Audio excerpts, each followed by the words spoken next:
আজকে যে অটো রিক্সাগুলো বন্ধ করে দেওয়া হচ্ছে, তো একটা সময় তো এই অটোগুলা তারা যে চায়নার থেকে যখন তারা নিয়ে আসলো, তো সেই সময় তো আপনারা চায়নার থেকে তো অটোগুলা নিয়ে আসছেন, তখন তো আপনারা ট্যাক্স পাইছেন, ভ্যাট পাইছেন, সব কিছু পাইছেন।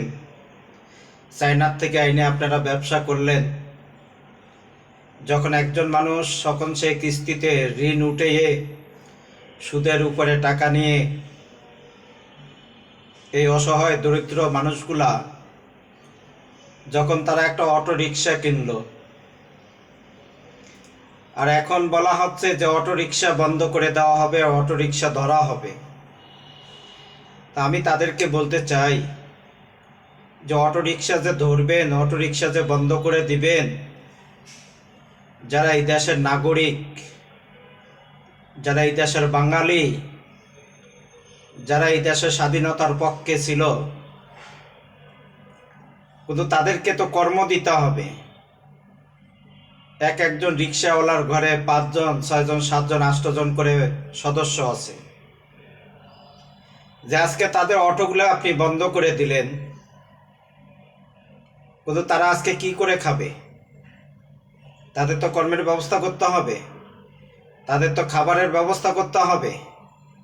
তারপরে তো আপনি অটো বন্ধ করতে পারেন, কিন্তু আপনি জনগণের ট্যাক্সের পয়সায় আপনি এসি গাড়িতে চলবেন, এসি গাড়ি আপনি ব্যবহার করবেন, এসি বাসায় থাকবেন, জনগণের ট্যাক্সের পয়সায় আপনি বেতন নেবেন, আর আপনি জনগণের পেটে আপনি লাথি দেওয়ার চেষ্টা করেন। কিন্তু একটা জিনিস জেনে রাখবেন, যে দেশের জনগণের উপরে জুলুম করে, দেশের মানুষের উপরে অত্যাচার করে নমরুদও বাঁচতে পারে নাই, ফেরাউনও বাঁচতে পারে নাই, আবু জেহেলও বাঁচতে পারে নাই, কিন্তু আল্লাহ কিন্তু তাদেরকে ছাড় দিছে, আল্লাহ কিন্তু ছেড়ে দেয় নাই। কিন্তু আজকে গরিব মানুষ অটো রিক্সা চালায় খায়, তাদের উপরে এত চাপ কেন? তারা কোথায় যাবে? তারা কি করে খাবে? যখন আপনি অটো রিক্সা যখন আপনি বন্ধ করে দিবেন, তখন এই দেশের মধ্যে ছিনতাইকারী বাড়বে, ডাকাতি বেড়ে যাবে, হাইজাগি বেড়ে যাবে, খুন সন্ত্রাসী বেড়ে যাবে। তো সেগুলো তো তাদেরকে দায়ভার নিতে হবে। যারা অটো রিক্সা বন্ধ করতে চায়, এই অটো রিক্সা ড্রাইভারেরা যখন তারা ছিনতাই যদি শুরু করে দেয়, ডাকাতি যদি শুরু করে দেয়, যারা অটো রিক্সা বন্ধ করতে বললেন, তারা কি এই ড্রাইভার হবেন? যে লোকগুলা কিভাবে চলবে, কেমনি খাবে, আগে তাদের কর্মের ব্যবস্থা করেন, তারপরে আপনি অটো রিক্সা বন্ধ করে দিন। আপনি তাদের কর্মের ব্যবস্থা করলেন না। আপনি অটো রিক্সা বন্ধ করা নিয়ে আপনি খুব ব্যস্ত আছেন। অটো বন্ধ করতে হলে অটো বন্ধ করার আগে তাদের কর্মের ব্যবস্থা করে দেন, তাইলে তারা অটো চালাবে না, অটো চলবে না।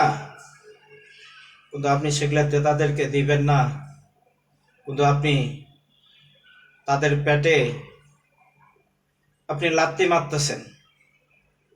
এটা জেনে রাখবেন যে তাদের পেটে, রিক্সাওয়ালাদের পেটে লাথি মারা না, যে এই লাথিটা আপনার আমাদের নিজের কপালের মধ্যে এসে পড়বে,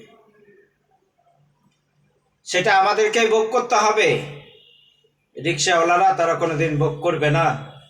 রিক্সাওয়ালারা তারা কোনোদিন এই কষ্ট, তাদের যেত কষ্টের জীবন, তারা কষ্ট করেই যাবে, কিন্তু তারা কিন্তু আল্লাহর কাছে ছাড় পাবে। আপনি আমি কিন্তু আল্লাহর কাছে কিন্তু আমরা ছাড় পাবো না। আল্লাহ কিন্তু আমাদেরকে ছেড়বে না, ছেড়ে দিবে না। আল্লাহ কিন্তু ওই দিন জবাব নিবে, ওই দিন হিসাব নিবে, যে দুনিয়াতে তুমি এমপি ছিলা, তুমি মন্ত্রী ছিলা, হ্যাঁ, তুমি বড় অফিসার ছিলা, তুমি মেয়র ছিলা, মেম্বার ছিলা, কমিশনার ছিলা, যে অসহায় গরিব মানুষের পেটে তোমরা লাথি মেরেছ, অটো রিক্সা বন্ধ করে দিয়েছ, সেই মানুষগুলো অনাহারে ছিল, তারা অনাহারে কষ্ট করছে, তারা না খেয়ে মারা গেছে। তো এই জবাব আল্লাহর কাছে দিতে হবে না ভাই? অবশ্যই আল্লাহর কাছে জবাব দিতে হবে। এই অটো রিক্সা বন্ধ করার আগে সেই চালক ভাইদের আগে আপনার কর্মের ব্যবস্থা করতে হবে। যদি আপনি তাদের কর্মের ব্যবস্থা যদি আপনি করতে না পারেন, তাহলে আপনি অটো রিক্সা বন্ধ করতে আপনি পারবেন না। অটো চলছে, অটো চলবে।